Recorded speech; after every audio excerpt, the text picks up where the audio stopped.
छोटे राजवंशों के बारे में कल पढ़ रहे थे। ठीक है, तो एक और रह गया था छोटे राजवंश में, यादव वंश और रह चुका था अपना। आज इसको ही पढ़ लेते हैं, यादव वंश को, और कल जो वीडियो बनाया था उसका हल्का सा रिवीजन कर लेते हैं। छोटे राजवंशों में अगर देखें, ठीक है, तो ये नक्शा है भारत का, ये गुजरात वाला एरिया है, ये वाला, ठीक है, ये भारत का मैप है। छोटे राजवंशों में हम स्टार्ट करते हैं कहाँ से, तो गुजरात वाले एरिया से करते हैं। गुजरात में कौन सा वंश था, तो यहाँ पर था मैत्रक वंश। गुजरात में कौन सा वंश था, मैत्रक वंश था गुजरात के अंदर। और गुजरात वंश का जो मैत्रक वंश था उसमें राजा कौन था, संस्थापक था भट्टारंक। संस्थापक कौन था, भट्टारंक था। और इसने राजधानी बनाई थी, मैत्रक वंश जो थी इसकी राजधानी क्या बनाई थी, वल्लभी बनाई थी इसने, वल्लभी राजधानी बनाई थी। और ये जैन धर्म, इसके समय में जैन धर्म की दूसरी बौद्ध जैन धर्म की संगीति हुई थी, दूसरी वाली, ठीक है। इसके बाद देखते हैं कौन सा, कलचुरी वंश। कलचुरी वंश जो है मध्य प्रदेश में था। कलचुरी वंश कहाँ था, मध्य प्रदेश के अंदर था। कलचुरी की राजधानी क्या थी, कलचुरी की राजधानी, तो कलचुरी की राजधानी थी त्रिपुरी। और इसका जो राजा था इसका नाम था कोकलम प्रथम। क्या था, कोकलम प्रथम। और क्या पढ़ लिए थे, गौड़ वंश पढ़ लिए थे अपन ने। शशांक इसमें राजा था, इसने बौद्ध वृक्ष को काटा था और हर्षवर्धन से हार गया था। हर्षवर्धन ने किसको मार दिया था, शशांक को मार दिया था। इसके बाद जहाँ पढ़े थे उड़ीसा में पूर्वी गंग वंश, ठीक है ना, ये इंपॉर्टेंट है, इसमें से क्वेश्चन आते हैं। यहाँ पर कौन सा था, उड़ीसा में पूर्वी अपना गंग वंश था यहाँ पर आनंद को राजा कौन था, तो राजा था आनंद बर्मन। कौन सा राजा था, आनंद बर्मन। इसने जगन्नाथ मंदिर बनवाया था। जगन्नाथ मंदिर कहाँ है भैया, जगन्नाथ मंदिर है पुरी में, और पुरी कहाँ है, तो वो है उड़ीसा में। नरसिंह ने बनवाया था सूर्य मंदिर। नरसिंह ने कौन सा मंदिर बनवाया था, तो नरसिंह ने बनवाया था सूर्य मंदिर। सूर्य मंदिर कहाँ है, तो वो भी अपने उड़ीसा के अंदर है, कोणार्क में है। उड़ीसा में कोणार्क शहर है, वहाँ पर सूर्य मंदिर है। नरसिंह के बाद आता है नरसिंह देव, ठीक है, नरसिंह पहले आ गया, नरसिंह के बाद आएगा नरसिंह देव। तो नरसिंह ने क्या बनवाया था, इसने बनवाया था लिंगराज का मंदिर बनवाया था। लिंगराज का मंदिर, शंकर भगवान का मंदिर बनवाया था इसने, ठीक है, लिंगराज का मंदिर। ये भी कहाँ है, ये भी उड़ीसा में है। और उड़ीसा में कौन से शहर में है, तो ये है भुवनेश्वर शहर में है, ठीक है, यहाँ तक कोई दिक्कत नहीं। और आगे बढ़ते हैं, ये है काकतीय वंश। कहाँ पर, तेलंगाना में है। काकतीय वंश कहाँ है, तेलंगाना में है काकतीय वंश। और काकतीय वंश के अंदर अगर देखते हैं तो पहला राजा था बीटा और दूसरा था रुद्र। पहला राजा था बीटा और दूसरा था रुद्र, ये कोई काम के नहीं थे। मगर जो तीसरा राजा आता है वो बहुत काम का आएगा, उसका नाम था प्रताप रुद्रदेव। क्या नाम था, प्रताप रुद्रदेव। तो ये प्रताप रुद्रदेव जो था, इसके ऊपर हमला कर दिया। किसने कर दिया ये हमला, तो इसके ऊपर हमला कर दिया किसने, इसके ऊपर हमला कर दिया अलाउद्दीन खिलजी ने हमला कर दिया। तो अलाउद्दीन खिलजी का सेनापति आया था मलिक काफूर आया था, जो कि किन्नर था हमला करने के लिए। तो रुद्रदेव जो है भैया, प्रताप रुद्रदेव जो है वो डर गए मलिक काफूर से और उनकी अधीनता को स्वीकार कर लिया। और प्रताप रुद्रदेव ने एक सोने की मूर्ति दी और उसमें जंजीर लपेट करके मलिक काफूर को दी और कहा कि अपने राजा को आप ये मूर्ति दे देना।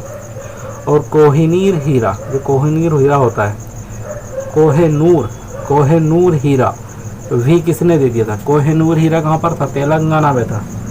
कोहिनूर हीरा कहाँ था, तेलंगाना में। तेलंगाना के काकतीय वंश जो थे इनके पास था कोहिनूर हीरा। और प्रताप रुद्रदेव के पास ये हीरा था, इसने किसको दे दिया था, इसने दे दिया था मलिक काफूर को, ये हीरा दे दिया था, ठीक है। और किसकी अधीनता स्वीकार कर ली थी, अलाउद्दीन खिलजी की अधीनता को स्वीकार कर लिया था। अब हम पढ़ेंगे कौन सा, यादव वंश। कौन सा वंश पढ़ेंगे, यादव वंश। अब देखो भैया, ये वाला छोड़ गया था अपना कल, यादव वंश। अब यादव वंश भी पढ़ लेते हैं। तो यादव वंश में अगर हम देखते हैं, यादव वंश के अंदर देखते हैं तो यादव वंश जो है इसका संस्थापक कौन है, ये यादव वंश का, तो यादव वंश का संस्थापक है विल्लम फिफ्थ। यादव वंश का संस्थापक है विल्लम फिफ्थ, और इसने राजधानी बनाई थी देवगिरी को। राजधानी कौन सी बनाई थी? देवगिरी को राजधानी बनाई थी। और अभी वर्तमान में वो देवगिरी को क्या क्या बोलते हैं? इसको बोलते हैं दौलताबाद। दौलताबाद क्या बोलते हैं? दौलताबाद। तो आज जो वर्तमान में महाराष्ट्र के अंदर दौलताबाद है, वो पहले क्या था? वो पहले था देवगिरी।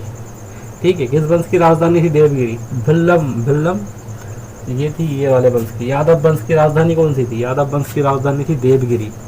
ठीक है, राजा था भिल्लम फिफ्थ। देवगिरी के बाद अब कौन आया? देवगिरी राजधानी हो गई, इसके भिल्लम फिफ्थ के बाद कौन आएगा? फिर सिंघन राजा आएगा। सिंघम नहीं, सिंघन राजा। सिंघन राजा कोई काम का नहीं था।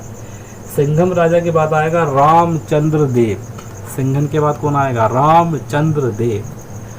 तो रामचंद्र देव जो था भैया, ये बहुत बहादुर राजा था। मलिक काफूर ने कहाँ पे हमला किया था?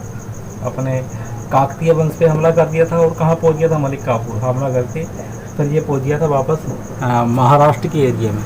यादव वंश पे हमला कर दिया और हमला करा। उस वक्त कौन था? उस वक्त था रामचंद्र देव था। कौन था राजा? रामचंद्र देव था।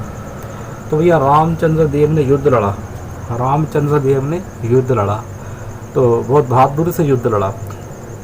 और ऊपर से भैया मलिक काफूर भी युद्ध लड़ रहा था, मगर वो उस पर भारी पड़ रहा था। तो अपना जो अलाउद्दीन खिलजी है, उसने कहा कि हम बैकअप के लिए और सेना भेजे कि जल्दी से जीतो उस एरिए को। तो फिर भैया मलिक काफूर ने पूरी ताकत के साथ युद्ध लड़ा, और आखिरी में मलिक काफूर जो है वो जीत गया। और पकड़ लिया किसको? रामचंद्र देव को पकड़ लिया। और किसके पास ले गए?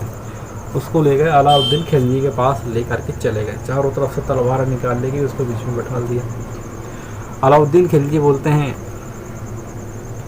बोल तेरे साथ क्या सुलूक किया जाए, तुझे मार दिया जाए या छोड़ दिया जाए।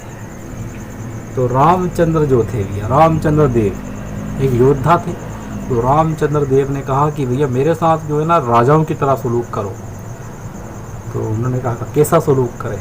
उन्होंने कि यह राजा या तो मरता है या फिर सम्मान से जीता है। तो अलाउद्दीन खिलजी जो है उसकी बातों से बड़ा प्रभावित हो गया। उन्होंने कि यार बहादुर राजा है, कमाल का राजा है यार। तो अलाउद्दीन खिलजी ने क्या करा? रामचंद्र देव को छोड़ दिया और कहा कि देखो भैया, हम तुम्हें एक गांव दे देते हैं, 20-25 गांव का एक जागीरदार बना देते हैं, वहाँ से तुम टैक्स वसूल करना और अपनी ज़िंदगी को जीना।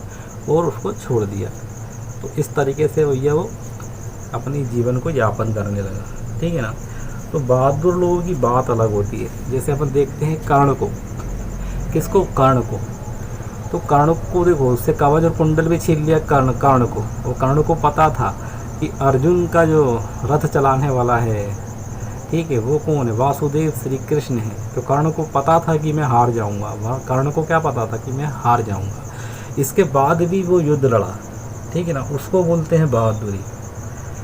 तो जब कर्ण मरा तो वासुदेव ने कहा था, श्री कृष्ण ने कहा था कि अर्जुन, पांडव ये लोग तो स्वर्ग जाएंगे, मगर तुम कर्ण तुम जाओगे बैकुंठ, भगवानों के साथ बैठोगे तुम। अगला वीडियो कल बनाएंगे। जब तक के लिए जय हिंद, जय भारत।